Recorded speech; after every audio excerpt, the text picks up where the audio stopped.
Ouais, et oui les amis, Tesla a publié ses résultats. Ils étaient mauvais. Et en post-market, regardez, plus 10%. Et oui. Voilà, donc en théorie, hein, si demain ça se confirme, eh bien on sera au retour à 160 $. Alors, pourquoi les publications de mauvais résultats ont amené à un post-market à 10%? Parce que, d'abord, les mauvais résultats étaient pricés. Donc ça, déjà, on s'y attendait. Sauf que Elon Musk a annoncé qu'il y aurait de nouveaux modèles et que la news comme quoi Tesla abandonnait le modèle pas cher là, à 25 000, le modèle 2, surnommé modèle 2 par la presse, mais on ne sait pas en fait, était abandonné au profit des robotaxis, était une fake news.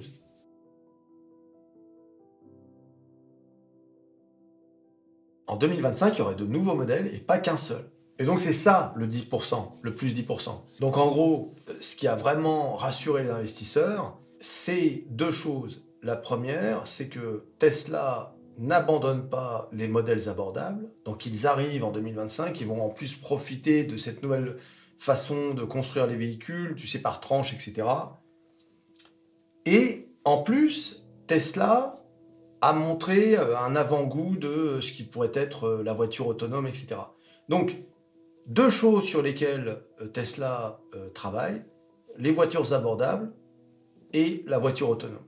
Donc ça a rassuré les investisseurs, d'où le plus 10%. Alors voyons à quoi ça ressemble sur les graphiques. Voilà, donc en gros, le poste, il revient pile poil, t'as vu, au haut de la zone que j'ai tracée, c'est-à-dire environ 159, 160. Voilà, donc on revient, en fait, si ça se confirme bien sûr, on revient dans la zone baissière, et donc on pourra considérer que si ça se confirme, et si ça se maintient, que la sortie de cette zone était un false breakdown. Voilà. Et oui les amis. Alors, les résultats de Tesla, pour les avoir, il faut se rendre sur le meilleur site de bourse et de finance, bien sûr. Et donc, on a un chiffre d'affaires totalisant 21,3 milliards de dollars, en deçà des 22,3 milliards de dollars estimés. Le bénéfice par action est de 45 centimes, en dessous des 52 centimes estimés. Et alors, Tesla, malgré cela, a déclaré un bénéfice d'exploitation de 1,2 milliard de dollars et un bénéfice net ajusté de 1,5 milliard de dollars. Voilà, si vous voulez tous les chiffres, vous allez sur le meilleur site de bourse et de finances, métamorphose47.com. Regarde. Ah bah non, ça on l'a déjà fait. Eh oui, les amis. Ah oui, alors bon, les OMA qui voulaient du Tesla à 100 $, va falloir attendre un peu. Aïe, aïe, aïe, aïe. Eh oui, les OMA, les oiseaux de mauvaise augure.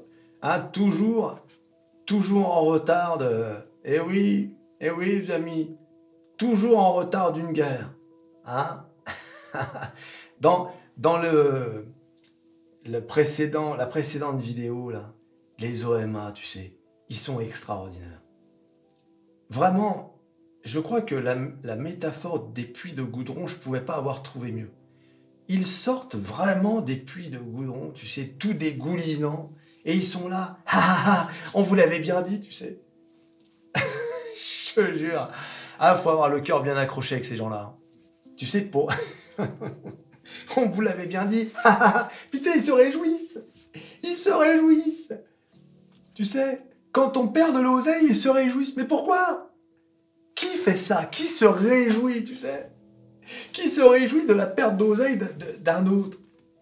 Tu vois, un peu l'aigreur, la souffrance que ces gens doivent ressentir pour avoir autant de haine. Et oui, les amis. Aïe, aïe, aïe. Tu sais, c'est incroyable. Vraiment, les OMA, je ne comprends pas. Je pense que je pourrais jamais être un OMA. Jamais. Même si j'étais ruiné, tu sais, c'est une mentalité, quoi. C'est un type d'être humain, quoi, les OMA. Je pense que si tu ne l'es pas aujourd'hui, tu ne le sauras jamais. Remarque, si, il y a quand même un processus de... Ouais, j'avais expliqué ça sur une vidéo, il faudra que je retrouve ça d'ailleurs. Il y a un processus pour certaines personnes, tu sais. Ceux qui perdent de l'oseille, tu sais, et qui sont dégoûtés. Aïe, aïe, aïe, aïe. Je sais pas. Je sais pas quoi faire avec ces gens-là. Vous avez vu, aujourd'hui, les indices, regardez.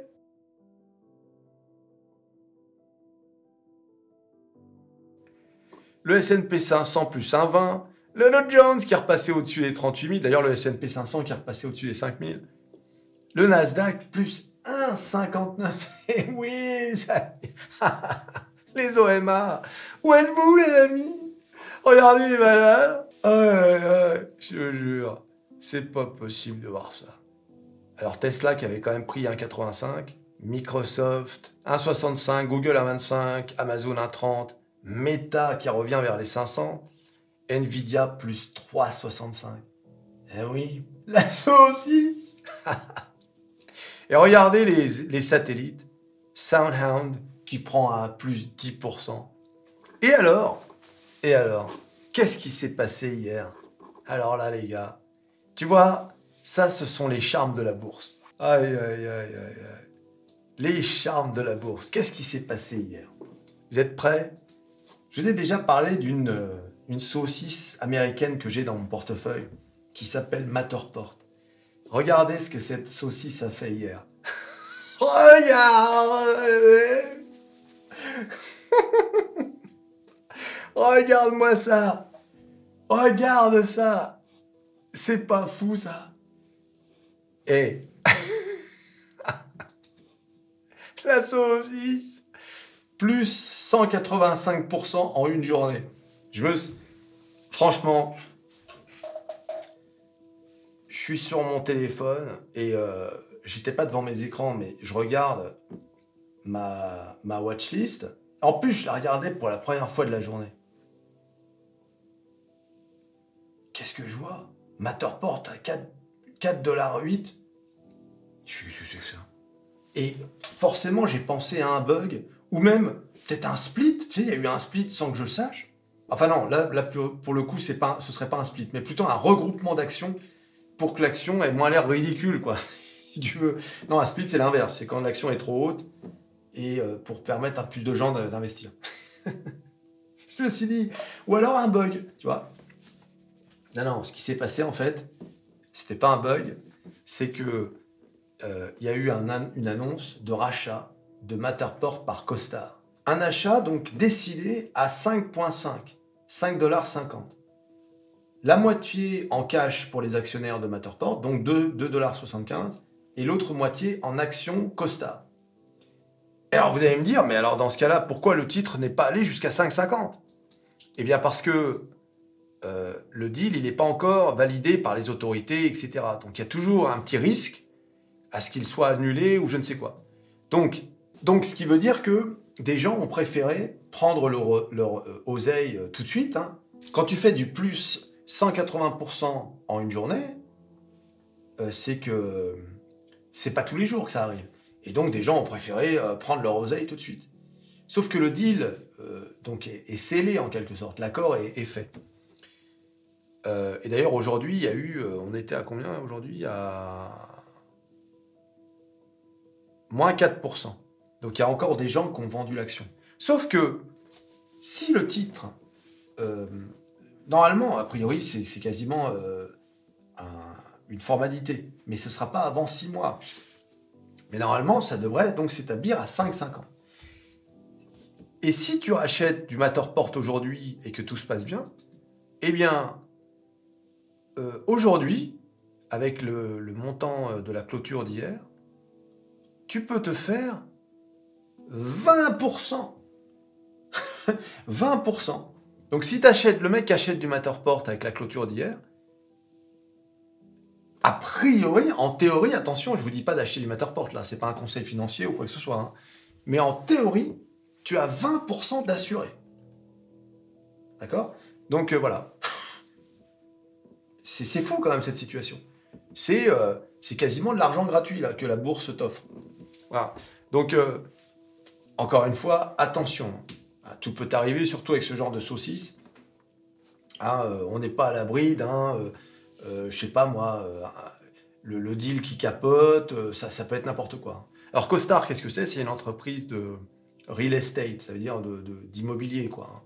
Ils sont propriétaires de apartments.com, tu sais, c'est comme seloger.com, ce genre de service, tu vois. C'est là où tu vas pour louer des appartements aux États-Unis. Et c'est le numéro 1, donc vraiment... et ils ont acheté Matterport, qui est une entreprise qui scanne justement les intérieurs. Et qui, tu sais, c'est là où tu vas quand tu peux... Quand tu circules en 3D dans une maison, dans un musée, dans un appart, tu sais, c'est pris par des caméras 3D et c'est vachement efficace, quoi. C'est super, tu peux choisir l'étage où tu veux, tu as une vision. Et franchement, c'est le meilleur truc pour visiter un appartement à distance, quoi. Alors, on va voir, je pense que plus on va se rapprocher de l'échéance, plus le titre montera à 5,50. Mais a priori, en théorie, il y a 20% à se faire, quasiment garanti. C'est ça qui est incroyable avec cette baisse. Mais encore une fois, pourquoi ça baisse? Parce qu'il y a des gens qui ne veulent pas attendre. Il y a des gens qui se disent, on ne sait jamais. On ne sait jamais, je préfère prendre mon oseille. Et tu connais l'expression, hein, un tien vaut mieux que deux, tu l'auras. Voilà, donc ça, c'est ce genre de surprise parfois que t'offrent les marchés financiers. Ça peut arriver à tout moment, hein, des surprises comme ça. Souvent, les surprises, c'est souvent dans l'autre sens. C'est-à-dire des chutes de 30-40% suite à une très mauvaise nouvelle. Mais bon, en 2023, on a quand même connu de très belles surprises, notamment sur Nvidia. Voilà, donc on n'a pas à se plaindre. Cette saucisse, c'est une saucisse sur laquelle j'ai quand même fait pas mal de DCA, parce que c'est une boîte sur laquelle j'ai quand même pas mal d'actions. Et donc, ça a été une très bonne nouvelle pour moi. J'avoue, je commençais sérieusement à me poser des questions sur le management. Je savais que cette entreprise était une bonne entreprise. Malheureusement, il fallait se faire il fallait se faire une raison sur le fait que l'entreprise n'a pas su, là encore, un peu comme les saucisses françaises, prendre le chemin de l'IA. Et pourtant, il l'avait promis, tu vois. Et encore une fois, le blabla des CEO, faut toujours faire attention.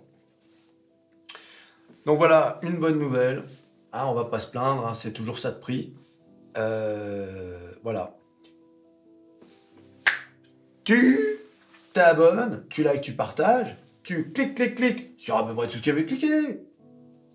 Tesla, Matterport. Et on se revoit à la prochaine vidéo. Allez, salut.